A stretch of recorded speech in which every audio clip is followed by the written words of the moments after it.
Thank you, Rabbanim, for this opportunity. I'm humbled and honored to be here learning with the Habura. There are two main themes that pervade the Mikra and rabbinic literature.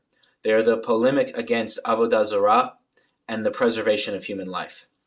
The Torah takes every possible opportunity to condemn idol worship and the loss of life. Parasha Maseh presents an extremely interesting judicial concept that serves to curtail negligence and condemns vengeance, each of which leads to needless death. The Arei Miklat, cities of refuge, are first mentioned in the 21st chapter of Shimoth. In reference to a convicted murder, the Pasuk states, Wa'asher lo sada, wa'Elohim inal liyado, semati lecha makom, asher yanus shamach. If he did not do it by design, but it came about by an act of God, I will assign you a place to which he can flee. This brief reference to Arei Miklat is expanded upon here in Maseh. It is then recapitulated, again with some minor variations, in the 19th chapter of Devarim.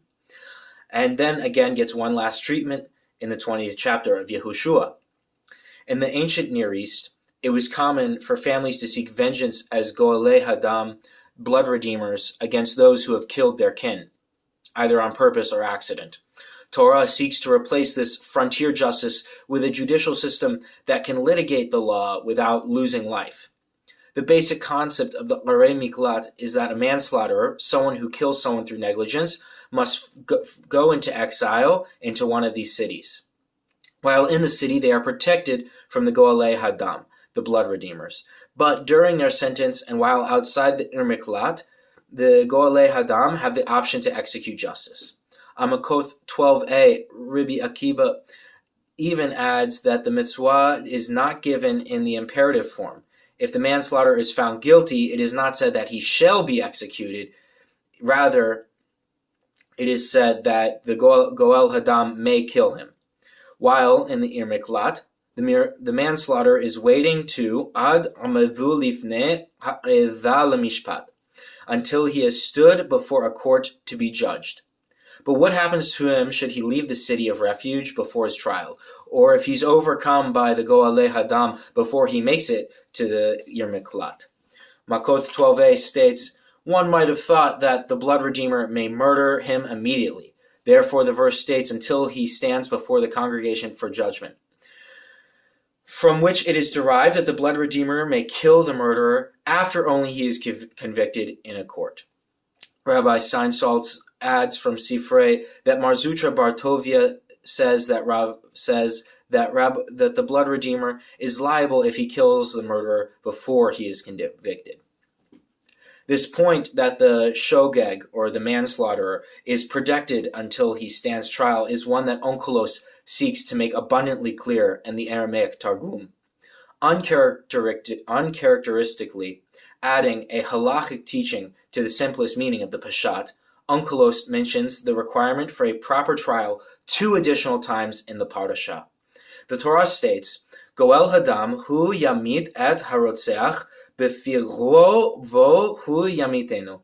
The blood avenger himself shall put the murderer to death. It is he who shall put him to death upon encounter, which Onkelos translates as Gael dama hu yiktol yat ketola kad yitchayav le mindina hu yikteloline, adding the phrase after he is convicted in the court.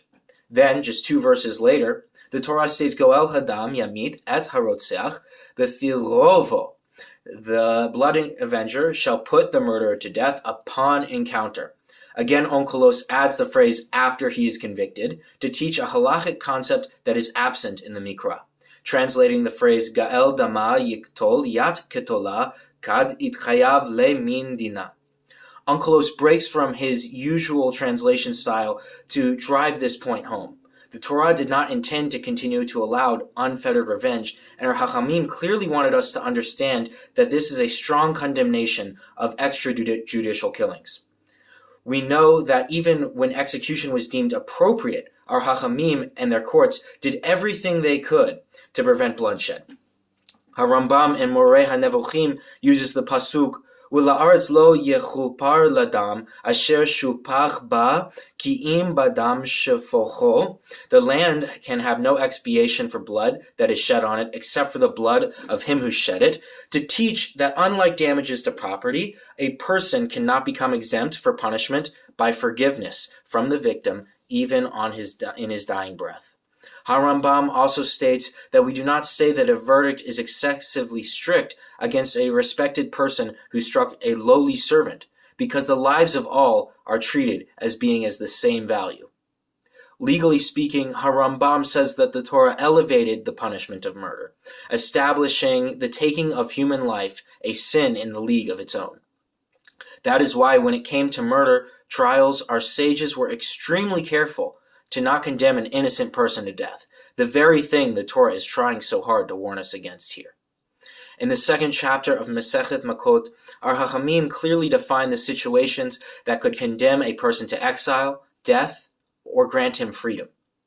The Arei Miklat are a great example of an institution of justice trying to thrive in a world that valued violent rule over gentle wisdom. Hacham Sassoon points out that the Arei Miklat are both sanctuary and captivity. The dichotomy lives in the manslaughterer as well. He or she is neither guilty nor guiltless. The Torah here takes a harsh stance against negligence and vengeance. Today, for most of us, vengeance rarely comes in the form of bloodshed. But revenge in the forms of sinat chinom and lashon hara are still things that we must always abhor. Negligence, unfortunately, though, has not become uncommon like the practice of the blood redeemer. Many people love to tell me that certain disasters are divine retribution for a myriad of sins. But how many of these disasters could have been avoided if we treated sakanoth, dangers, with the same prudence that the Torah and our Chachamim treated the sakanoth of their day? Our Chachamim in Mishnah Chulin say danger is more severe than prohibition. We are allowed to be much more lenient in matters of kashrut than we are in matters of sakanoth.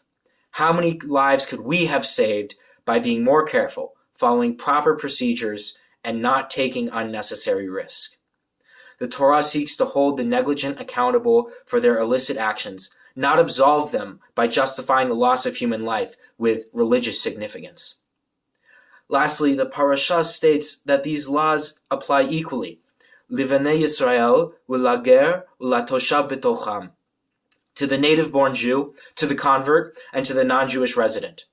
Torah does not make preservation of life exclusive. All human beings are created equally in the image of God, and are endowed by their Creator with the absolute right of life. The Torah wants us to take every possible precaution to preserve life, even the life of someone with questionable character and even deadly absent-mindedness, deserves the right to a fair trial, as well as the legal and bodily protections afforded to all humans under the divine law. Thank you so much for learning with me today. Boas entradas, sabit salam, gut Shabbos, Shabbat shalom umevarach.